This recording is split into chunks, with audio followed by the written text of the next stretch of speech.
Welcome to this video. My intention is to share a little message about happiness in a world of chaos. And I'll start off with a little bit of flow, and then I'll go into a little bit, potentially weave in and out of my own experiences and what I'm witnessing in regards to that subject. There's been a lot of people who have come to me in conversation, in session, and just in general that have been witnessing, experiencing, mentioning feelings of stress around being happy or feeling guilt or shame about being happy, almost as if I shouldn't be happy right now, but I am. And then, of course, there's others that are unhappy because of all of the things that are happening in the world. So I want to kind of play with that a little bit and go into a little bit of a channeled message and then weave that in and out. So thank you so much for tuning in and sharing in this now moment with myself and with one another.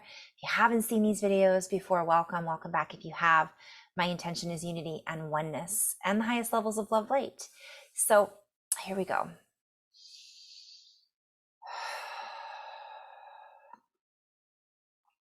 And so as we stabilize our frequencies, we begin to see around us a path that has been laid out before us, one might say.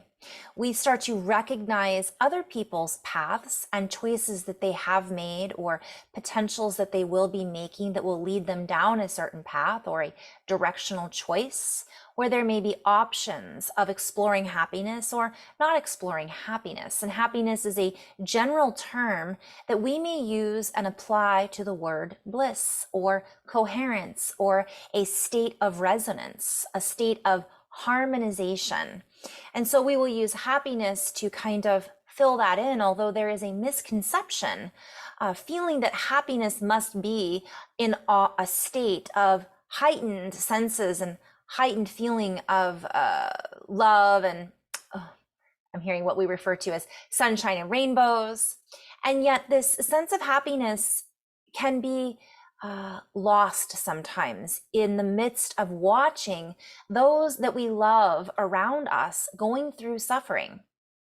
And so we would encourage those that feel this way or experience these moments of self-doubt, for we are doubting our happiness in that moment.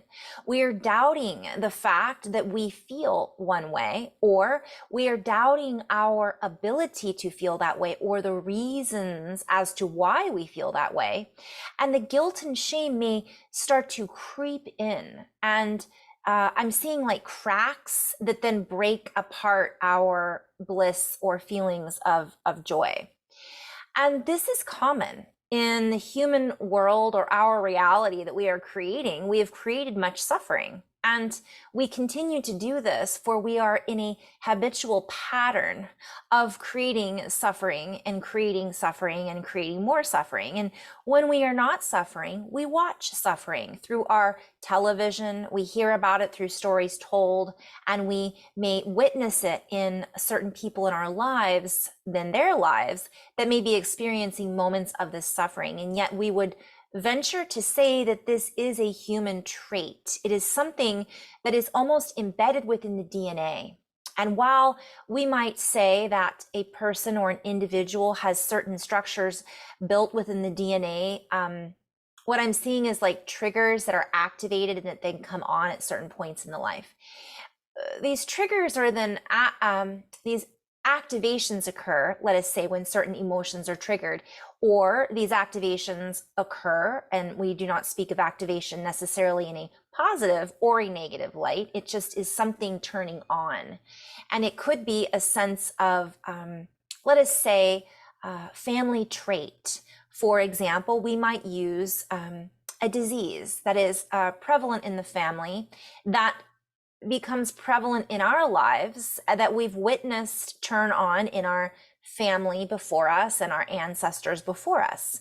And therefore this trait becomes part of our own trait, and we begin to experience that in our own way. we would venture to say that suffering is very much like this.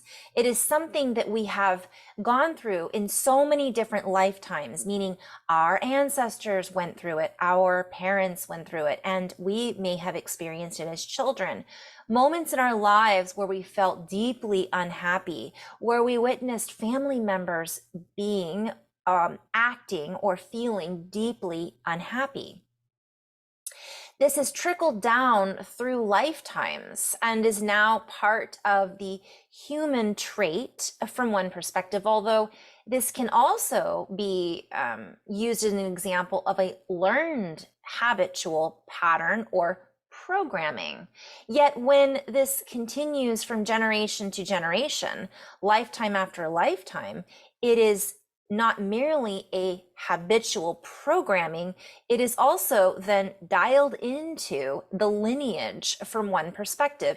It becomes embedded within the collective as a pattern or programming that is passed down through certain traits.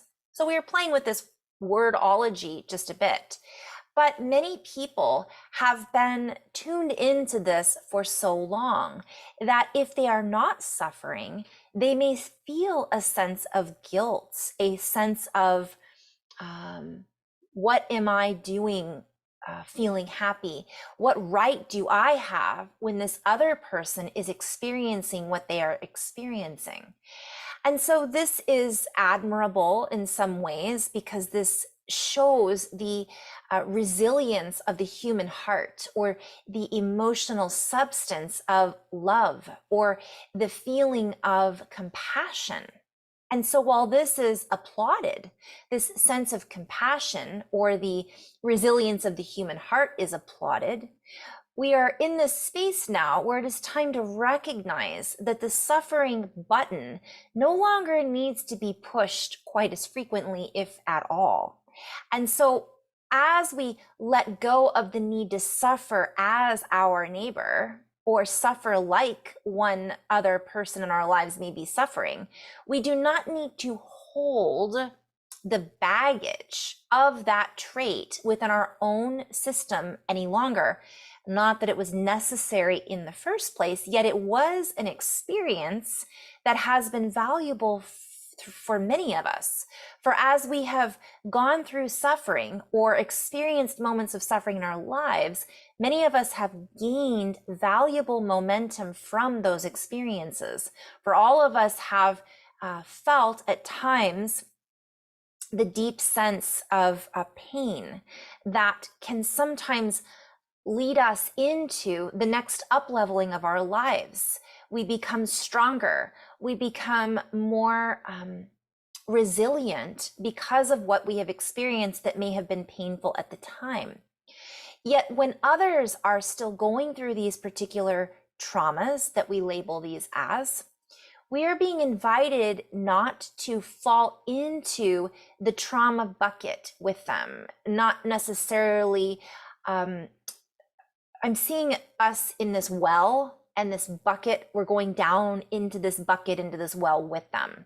For once we are at the bottom of the well, and we have been there many times before, we are not able to see beyond that space inside of the well until we pull ourselves up out of it to then feel into the deeper well, or the wellness that we have the ability to feel into, to experience, to see, to witness. So many of us go through this at different stages of our lives, and many of us will continue to experience this at different stages of our lives.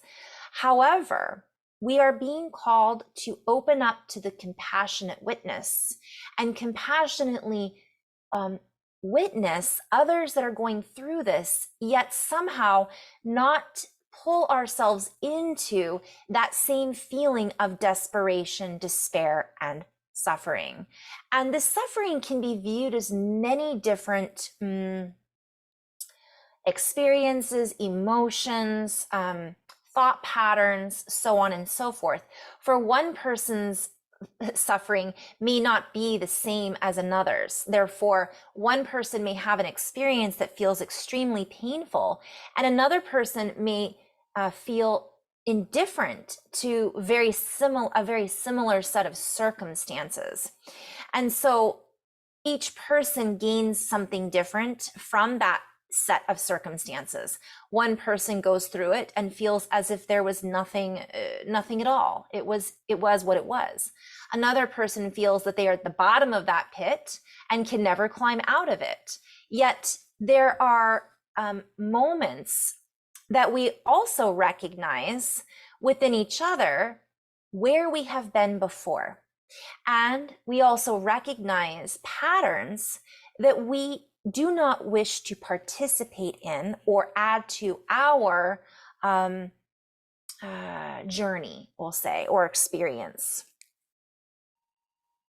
So as we fulfill this role as a compassionate witness in some circumstances, we allow ourselves to feel compassion for another who may be going through something deeply disturbing in their lives. We may be witnessing, seeing, viewing, perceiving a collective going through a very difficult experience in a group of lives. And this can entail war, it can entail violence, it can entail starvation, and so many other things that many of us are beginning to really feel sadness around. And while we may feel this sense of sadness, it is not that we are being called to ignore that feeling of sadness. It is more that we are being called to rise above it, or to somehow perceive it from a different perspective, so that our frequency somehow maintains a sense of security or coherence amongst the chaos that we are witnessing, viewing, and feeling into or holding space within. So this may be difficult, for as a compassionate human, we feel the need to suffer as another so that we can fully embrace what it is that they are going through. And while at times this has been very beneficial for us, now is the time to allow those who are having these experiences to have these experiences individually. And we may offer a sense of relief to that individual by compassionately holding space for them, recognizing within them that they are experiencing what they are experiencing, and allowing ourselves to hold our own vibration from a place of love, and allow ourselves to not fall down the well with them, allowing ourselves not to be distracted. While this may seem like a poor choice of words and deeply uncaring, this is not true. For oftentimes, our sense of the need to suffer along with someone else may not be coming necessarily just from a place of compassion, and we will get to that message later. We are being called to feel in our heart the opportunity to feel with them, yet not to dive into their experience with them and pull us off track of our own experiences. Whew. For our own experiences are just as valuable as the others who are going through their experience of whatever it may be. When we dive into the well and we feel as if we must stay down there with this other individual, at times it can be the right thing to do, meaning it can provide a sense of well-being for them. Yet oftentimes it is merely a band-aid. It is merely a temporary fix, one might say. It becomes more of an enabling energy than it does to true energy of compassion. So we can feel compassion. We can share our heartfelt intelligence with them, and we can give them a shoulder to cry on, to lean on, and a helping hand, a listening ear. Yet at the same time, we hold a vibration that allows us to then tune into a broader perspective, we might say. I'm being shown HeartMath. So if you look at coherence, or I'm being called to talk about a tuning fork. So just really briefly, when we dive in with people and we experience it with them, it can be very valuable for us. It can be very helpful for them.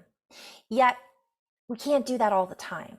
We could, yet when we do that, our vibration drops as well.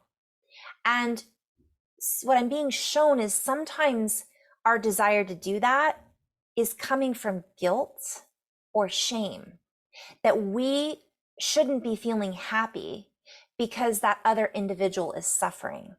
So I'm going to get to that. That's the other message that has been coming up a lot.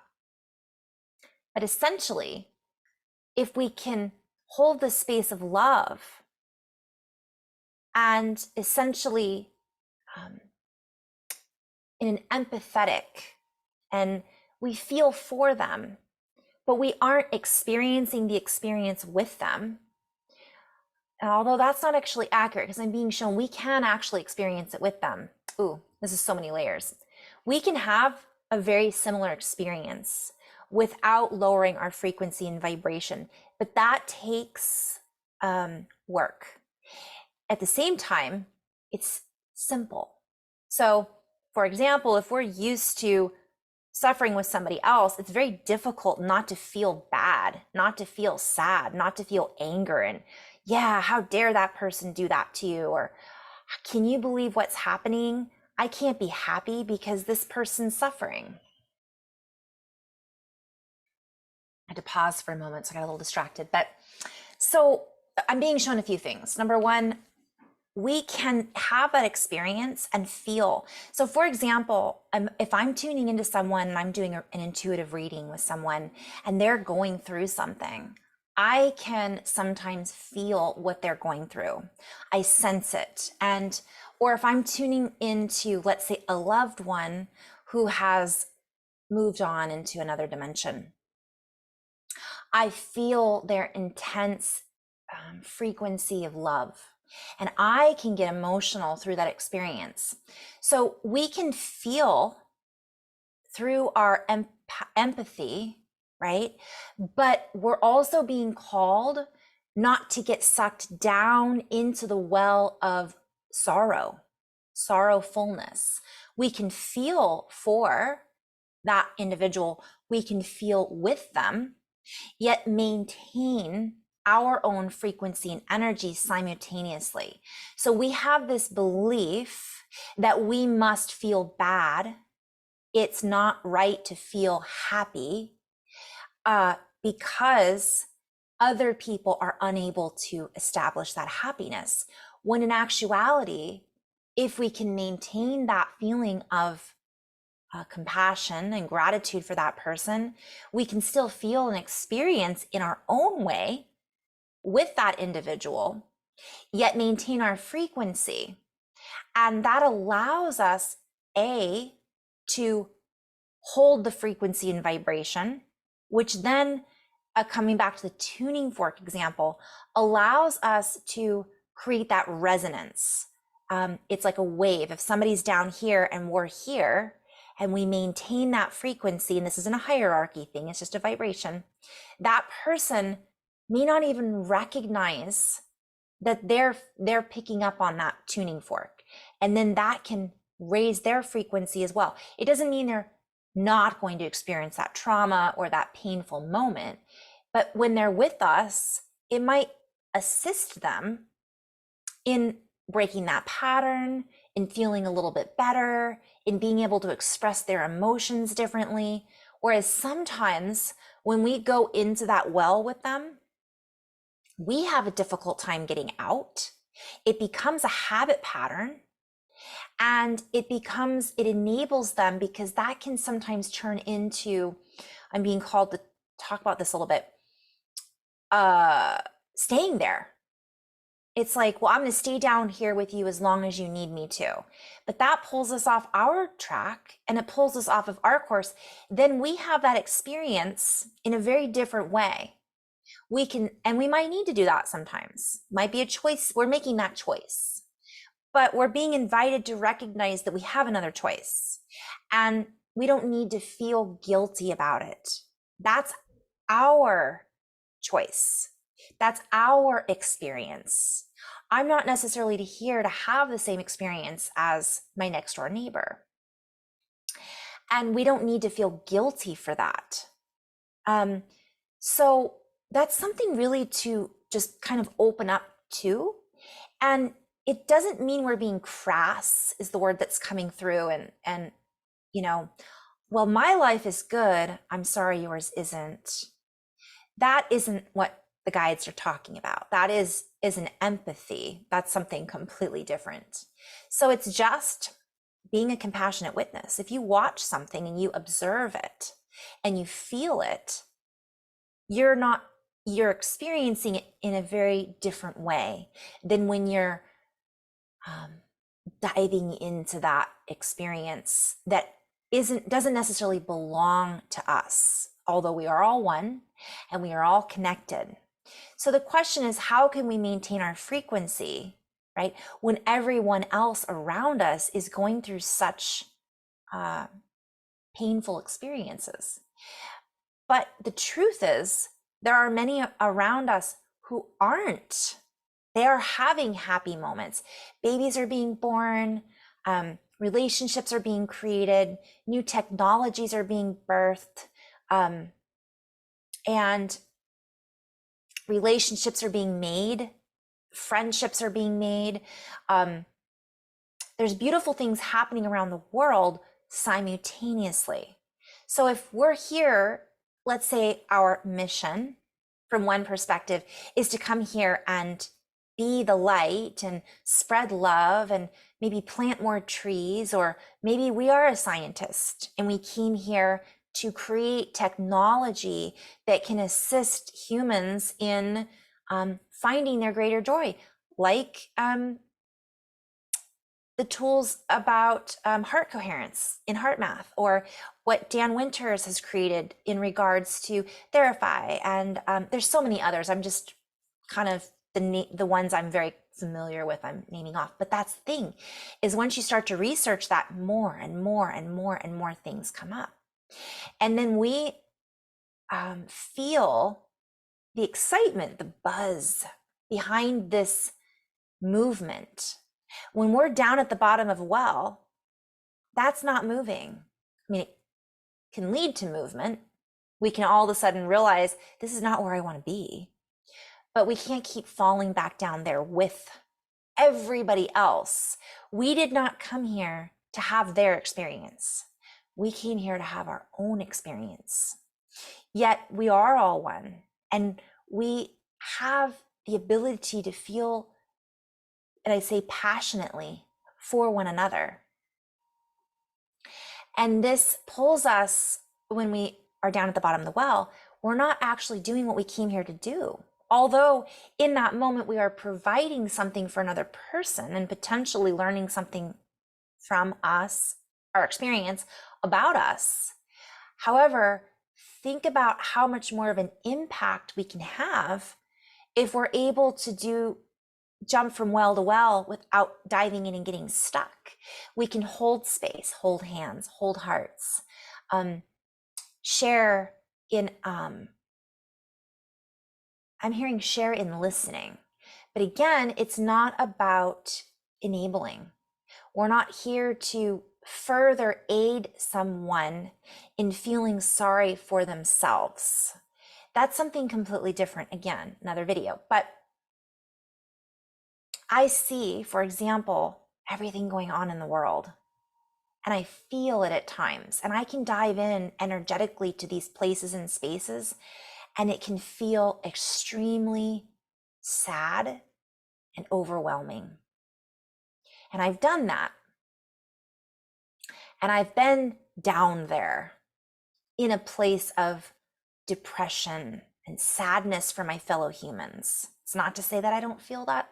Still, at moments throughout the day, when I say my prayers, when one of my friends or loved ones is experiencing sadness and trauma, I cry for them. I cry for humanity. I feel compassion and gratitude for what that person is going through. And in that moment, I'm going through it too. But I'm moving through it. I'm not groveling in it. I'm not staying there, because that's not my only purpose. And that becomes part of my experience. But I'm able to, as I work through that, again, when we work on ourselves, we help the collective. It's a ripple effect. Because if I'm at the bottom of the well and depressed because of what everybody else is going through, in the long run, that doesn't help me. And it doesn't help the people around me. It's a temporary, perhaps, help for one person, but is it really helping them if I'm sitting there with them the whole time? Not necessarily. Some people are meant to go through these experiences individually on their own. And that's something just to recognize. I'm also being called, so I'll go back into flow.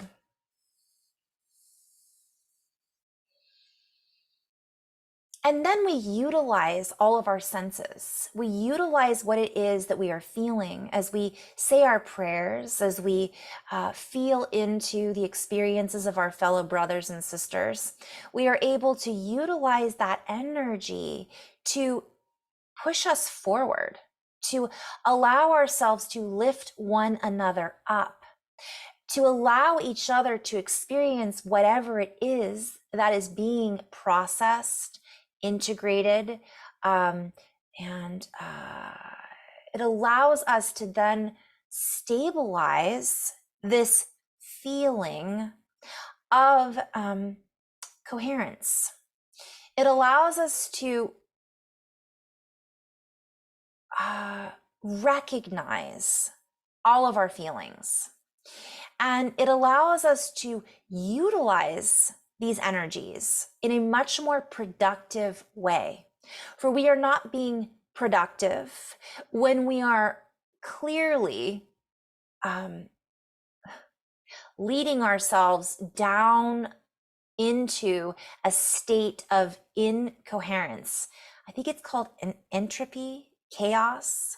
I'm being called to just also recognize that sometimes throughout the chaos, we then find our way. But if we're continually putting ourselves back in that same position over and over again, some of us are actually reliving the same traumas. And so we then encourage one another. We then uplift one another by recognizing that each and every one of us has been there at some point in our lives. We have all experienced something that has been very difficult to process, and we would not necessarily want to go through that same difficulty. Yet at the same time, if we continually move into this continuous pattern, we continually perpetuate this pattern. So we invite all who are feeling discontent or feeling a disillusionment over the future of mankind, feeling the breaking of one's heart over watching and seeing as the compassionate witness what many people are experiencing. We invite those who are feeling that to recognize the beauty in that feeling, for that is humanity. That is the human genome. That is the human that is within, that is reflecting, shining, experiencing, and creating. And in that moment of deep sadness for another person, we then recognize the human perspective, which is the value. We are a valuable, deeply complicated. I'm just hearing creator, technology, master, being, energy, vibration. We're very complex. And so this is not something that is looked upon as negative.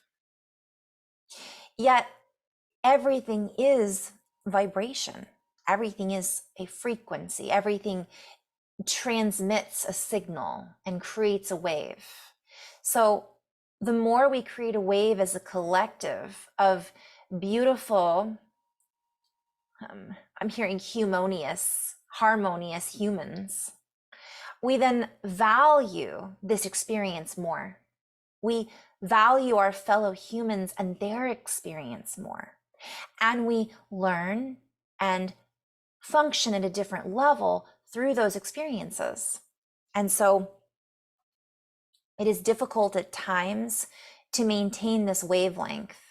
It is difficult at times to not feel a deep sense of sadness, and that lingering sadness then stays with us in many of our interactions with our other brothers and sisters.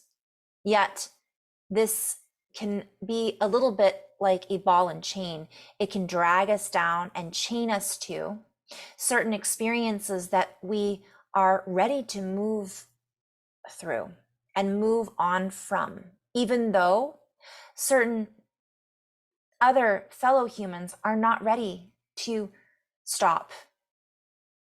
They are not ready to leave that experience behind. So those of us that are ready, and those of us that are able to move through this in this compassionate reflection, we are being called to support one another. And we are being called to stabilize our frequency as often as possible. Create the tuning fork or the cymatic or the wave or the vibration or the pattern that reflects this energy of love. And when we are in a state of apathy and despair and anger and frustration, it creates a frequency, it creates a signature, it creates a geometry that then builds upon itself and sends out a signal.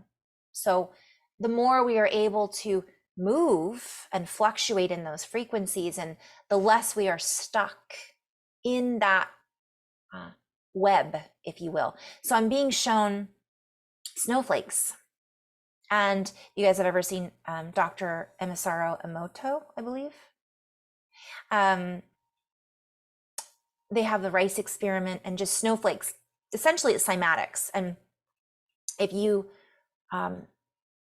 send an energy out into water, for example, you can do this with sand or sugar, any substance, really. It's a vibration. You put it on top of a stereo, for example. I have a lot of things I subscribe to on Instagram that have this. So if you're interested in looking that up, it's called cymatics. I think I'm pronouncing that right. Either way, a song is played and a shape is made from the frequency of that song, sound, pitch. I don't know if that's the right thing. I'm not traditionally musically educated, but essentially We are all those, we're snowflakes, and every snowflake has a unique composition, a unique frequency and sound and resonance. And so overall, the consistency creates the wavelength and the shape that we are and the signal that we're sending out. So some people have a deep sense of incoherence. They're in a place of chaos. They're in a place of all the time. And so it's not consistent. And so they can get pulled into many different directions, and it's difficult for them to find that resonance and that harmonic. And so if we're continually bringing our resonance down to support them, it doesn't necessarily help over the long run. And what I'm being shown is that we can still help, or we can still offer our frequency of support without getting pulled into, I'm being shown the Tasmanian devil, right? Don't get pulled into that. But still, I see it, I feel it. This is, how can I assist? It may not be feeling bad like them. It might just be picking their kids up from school because they're having a meltdown. It could be that they're going through health issues and we bring them some homemade soup. It could be that they're going through a divorce and they just need someone to talk with, or to listen to them, or to give them a hug. On and on and on and on. That is so much more helpful. That helps keep us, because if we're down that well, how are we helping our children? How are we able to show up for our partners, our spouse, our parents who might be in assisted living? How are we able to care for our body? And I'm being called to go back to Dr. Masaru Emoto, because if you're continually creating a frequency within the body that is disharmonious, the body responds to that and it isn't working at its optimal frequency and vibration. So everything is connected. We're not doing a service to us. And that's, again, where this message is coming back to. The feelings of guilt and shame, the feelings of I can't because they're not, those things are programs. And we're being called to reprogram where we're coming from.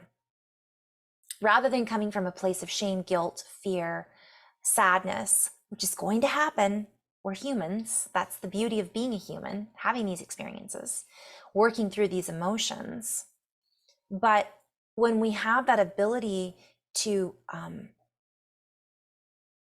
shift our perspective around that and shift our frequency around that, it allows us to create a completely different pattern. And it allows us to keep our body healthier. And then we are able to respond better. Then we're not the ones that are continually in that well. So this becomes something, it's like leading by example, or being that tuning fork. We don't have to announce it. I'm not going down there with you. I'm not going to feel guilty about not being happy because you're unhappy. It's not necessary. That's a different vibration, different frequency. It just is. It's complex, but really when it becomes a habit, or we just allow ourselves to feel in the space of, again, compassionate love, it becomes very simple. So I think I'm going to end on that note. I hope that was helpful for someone out there watching this, and to be continued. In love and light, guys. Namaste.